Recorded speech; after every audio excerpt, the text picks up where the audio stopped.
Andy Hunt, un ingénieur en génie logiciel, auteur, consultant et praticien en PNL et en IFT, a écrit un livre intitulé La boîte utile du tapping qui a été traduit en français par le Dr Dominique Monette.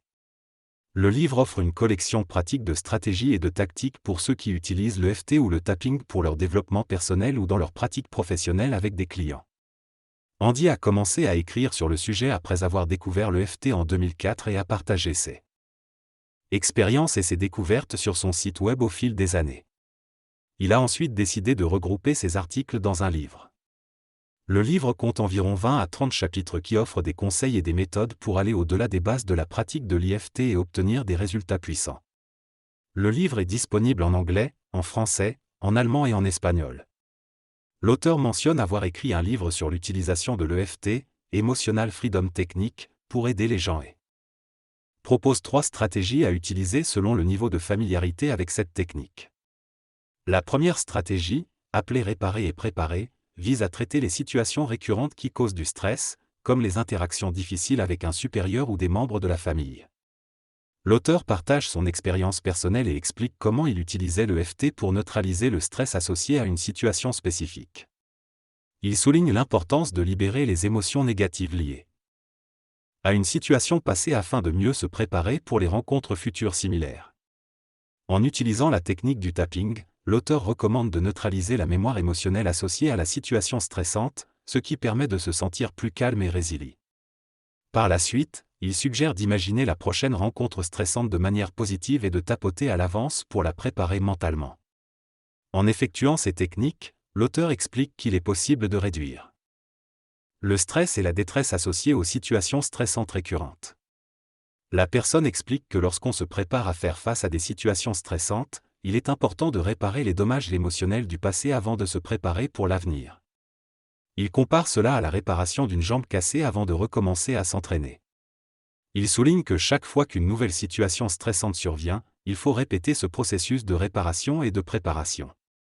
L'objectif est de réduire le stress lié aux mauvaises expériences passées et d'augmenter les ressources personnelles pour faire face aux situations à venir. La personne propose également le tapotement en troisième personne comme une technique qui permet de prendre une perspective extérieure pour mieux comprendre et résoudre les problèmes. Vous parlez de la technique du tapping utilisée pour travailler sur ses propres problèmes. Plutôt que de se demander comment je me sens, vous proposez de se demander comment se sent Andy ? Ou qu'est-ce que Andy pense ? Cela permet de prendre un peu de distance avec ses propres émotions et de voir les choses plus objectivement. Vous mentionnez l'exemple d'une situation où vous avez peur lorsqu'un certain client vous appelle. En tapant sur vous-même et en répétant Andy a peur, vous pouvez travailler sur cette peur et la faire diminuer. Vous soulignez l'importance du langage et des mots dans ce processus, et la possibilité d'utiliser cette technique avec des enfants ou des animaux. Vous concluez en recommandant cette approche particulièrement aux personnes qui ne sont pas sûres de ce qu'elles ressentent. Il y a 2 façons d'avoir un souvenir, l'association et la dissociation. Lorsque nous sommes associés à un souvenir, nous le revivons à travers nos propres yeux et ressentons les émotions qui y sont attachées. Cela peut être très intense, et le tapotement peut aider à gérer ces émotions. Cependant, il y a aussi la dissociation, où nous voyons comme un observateur de notre propre expérience. Cela peut être une façon de se protéger de la douleur émotionnelle, mais cela ne signifie pas que le moi qui a vécu cette expérience ne ressent pas de détresse. Il est important de prendre en compte ces 2 façons de se souvenir lors de l'utilisation de techniques telles que le tapotement, afin de s'assurer que toutes les parties de l'expérience sont prises en compte et traitées. Lorsqu'une personne se dissocie de ses souvenirs douloureux ou traumatisants, elle peut utiliser plusieurs techniques pour se reconnecter à eux et réintégrer son corps. Une méthode consiste à utiliser l'EFT, Emotional Freedom Technique, en se tapotant tout en se focalisant sur les émotions ressenties par une version plus jeune d'elle-même. En tapotant et acceptant complètement ses émotions, la personne peut exprimer sa détresse et commencer à la dissiper. Le processus peut prendre du temps car il peut y avoir beaucoup de douleur et de détresse associée à ses souvenirs. L'objectif est de permettre à la personne de se sentir en sécurité et de réintégrer son corps pour rétablir un état de bien-être. Lorsqu'une personne décrit son expérience comme s'étant passée à la troisième personne ou comme si elle décrivait quelqu'un d'autre, cela peut être un signal que cette personne est en détresse. En encourageant la personne à se rapprocher de l'expérience et à la revivre émotionnellement, la détresse peut être soulagée et la mémoire peut être réintégrée de manière plus complète. Dans cette discussion, il est mentionné que l'autre œil a l'air froid, rappelant la sensation de froid que l'on ressent dans un avion. Le fait d'appuyer sur cette sensation peut aider à la dissiper. Il est également mentionné que l'utilisation de couleurs mutées ou de noir et blanc dans une image peut aider à mieux ressentir une sensation. L'utilisation de différentes techniques en EFT est abordée, notamment le traumatisme sans pleurs.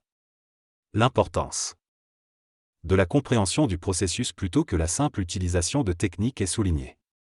Il est également mentionné que chaque personne a ses préférences en matière de technique, mais qu'il est important de se connecter avec la personne et de faire preuve d'imagination dans le travail thérapeutique. Il est recommandé d'acheter le livre de Carl Bender pour en apprendre davantage sur ces sujets. L'approche pratique et la capacité à s'adapter sont également soulignées. Les techniques créées par Carl Bender, telles que l'identité healing, sont brièvement mentionnées et il est expliqué comment elles permettent de travailler avec les parties de nous-mêmes qui sont séparées et qui génèrent des croyances d'identité négatives. Dans cette conversation, il est mentionné que le travail consiste à aider les gens qui ont été profondément affectés par leur enfance à retrouver leur identité et à guérir leurs croyances limitantes. Cela se fait grâce à des techniques telles que le tapotement et la PNL, qui les aident à libérer les parties de leur passé qui ne leur conviennent pas en tant qu'adultes. Il est également souligné l'importance des personnes qui travaillent en coulisses pour rendre ces approches accessibles partout dans le monde.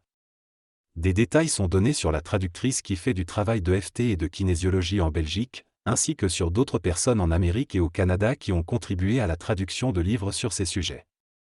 En conclusion, l'animateur exprime sa gratitude envers ces personnes et souligne que leur travail est essentiel pour que ces pratiques puissent se répandre et aider davantage de personnes.